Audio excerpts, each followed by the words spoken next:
world in which we all live was largely created 80 years ago this week at the Potsdam Conference, where the representatives of the three major Allied powers, the UK, the United States, the Soviet Union, convened in the rubble pile of the defeated Germany to chart the course of the post-war world. How many advantages did Uncle Joe Stalin have that week? Well, Harry Truman, the US president, had only been in office 97 days at that point, after a mere 82 days as vice president, and he was still very much in catch-up mode because nobody had told him anything about anything until the day FDR keeled over dead. As for the British, well, they had a general election right in the middle of the conference, and the Tories lost. So the thing had to be put on hold for several days so they could swap out Winston Churchill for Clement Attlee and Churchill's people for Attlee's people. Because British elections aren't like American elections. There ain't no 60-day transition period between the election and the transfer of power. You lose, you're done, it's time to get your shit and go. Meanwhile, Stalin's sitting over in the corner taking this all in with that sly little Stalin grin on his face, thinking, Jesus, if this is what democracy looks like, I'm glad I'm an autocratic despot. It's Thursday, the 17th of July. This is Curmudgeon's Corner.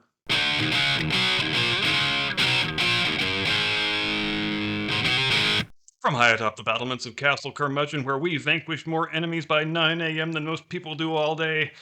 Good afternoon, Mr. and Mrs. America, and all ships at sea. Welcome to Curmudgeon's Corner.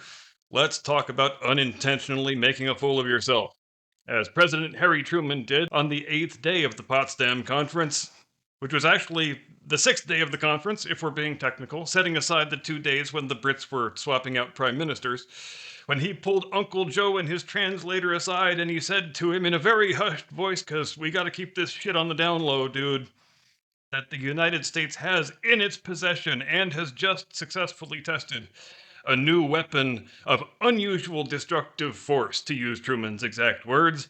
Now, he's known about the Trinity test since all the way back on the first day of the conference on 17 July, but all he really knows is that the thing went off and it wasn't a damp squib. He waits a further 8 days until he's received a detailed report on the estimated blast yield and so forth before he is ready to go around bragging about it. And it must have taken all of Stalin's strength in that moment to avoid bursting out laughing, because Stalin has known about the atom bomb way the hell longer than Truman has, because he has had a man inside the Manhattan Project since practically the very beginning. And God bless our good friends in British intelligence for giving Klaus Fuchs a security clearance. We just can't thank you chaps deeply enough. So as a defeated Germany lies in ruins, the aims of the three participants in the Potsdam Conference are pretty clear at the outset. The United States wants to make it abundantly clear that we are now the preeminent superpower in the free world, and we are going to be the ones running this shit from here on out. The Soviets, well, they want the same thing Russia has wanted for the last 1,000 years, to be the imperial hegemon of all the Slavic peoples and any other peoples they can manage to get a hold of. The British? Well, their aims in the conference changed fairly drastically midway through the thing when they swapped out their Tory prime minister for their new Labour prime minister. Churchill was looking, quite desperately in fact, for a way that he could thread this needle in order to make some diminished version of the British Empire continue to exist, despite the fact that Britain has just spent literally all the wealth that it's got at its disposal in the cause of defeating Germany and Japan, which still remains undefeated. Clement Attlee, on the other hand, he doesn't give two squirts of piss about the British Empire. He wants to get busy building the wondrous new British welfare state. That's the thing that just won him the election, and it wasn't particularly close, much to Churchill's chagrin and embarrassment. And while he is as anti-communist as the next British leftist, yes, that is a backhanded insult, he doesn't share Churchill's desire to confront the Soviets if and when they just decide to never leave the countries they have occupied in the act of pushing the German army all the way back to Berlin, which they of course didn't do, and then Churchill gets reelected in 1951 on a platform of, I bloody told you so, you idiots. But let's get down to the nuts and bolts of this thing. After 9 days of doing whatever it is that diplomats do at diplomatic conferences, the three Allied powers issued a document known to history as the Potsdam Declaration, a document whose ramifications still redound directly to the present generation in the present day. The Declaration contains 21 articles and 2 addenda, one of which entails the Soviet Union's agreement to join the war against Japan, which they subsequently did do when they declared war against Japan on the 8th of August and then invaded Japanese-occupied Manchuria the very next day on 9 August. Article 1 of the Potsdam Declaration establishes a Council of Foreign Ministers, to include France and China, that is tasked with formulating a final peace settlement with regard to Germany, a final settlement that, in the event, was not concluded until 1990. Article 2 stipulates that Germany is to be divided into 4 zones of occupation, 3 of which are to be administered by the signatories of the declaration, with a 4th to be administered by the French.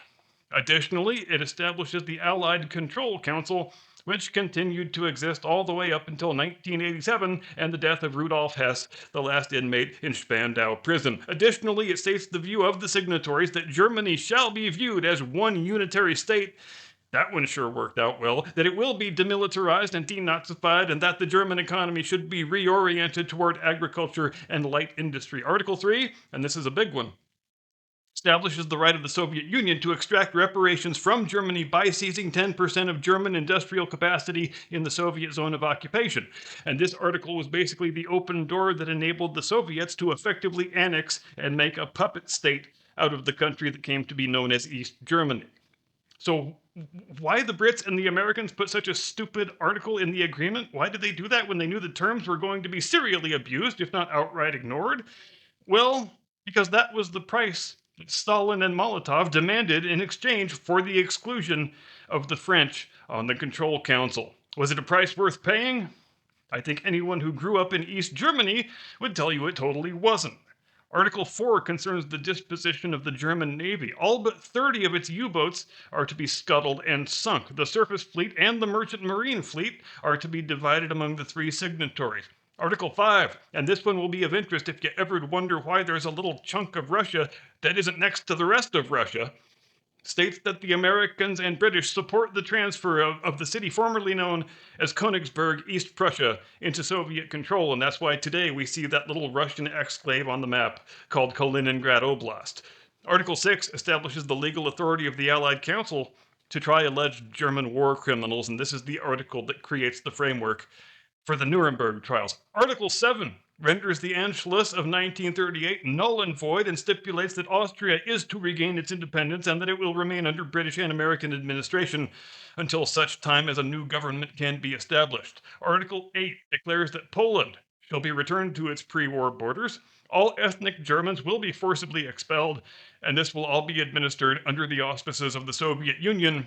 And I think we all know what a tragedy that turned into for the next half century or so. Article 9 creates the god-awful United Nations. Is it too late to repeal that one? Can't we at least kick them out of Manhattan? Sorry, moving on.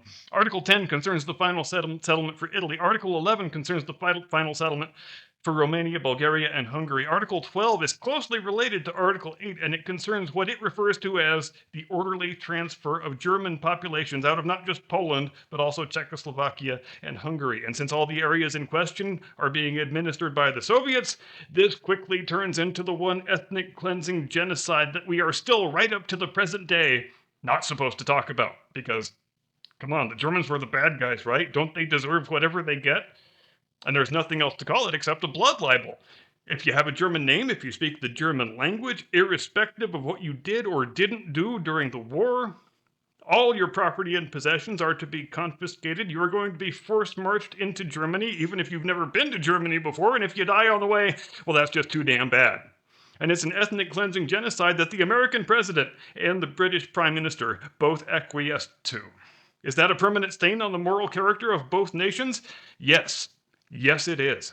Article 13 concerns the disposition of German oil refinery equipment in Romania. Article 14 says all Anglo-Soviet troops are to depart Iran by September 1945. Article 15 concerns the final settlement on the city of Tangier. Article 16 concerns freedom of navigation on the Black Sea Straits, the Dardanelles, and the Bosphorus, which was a big concern for the Soviet Navy back then and remains a big concern for the Russian Navy today, as we have talked about at some length before. And Articles 17 through 21 are mostly administrative minutiae that do not warrant specific discussion. So in the final analysis, who gained the most from the Potsdam Declaration? Who got nearly everything they wanted? Well, Uncle Joe Stalin did. Were the United States and the United Kingdom handicapped by having a brand new president and a brand new prime minister, respectively? And did that contribute to them signing a deal They probably ought not to have signed.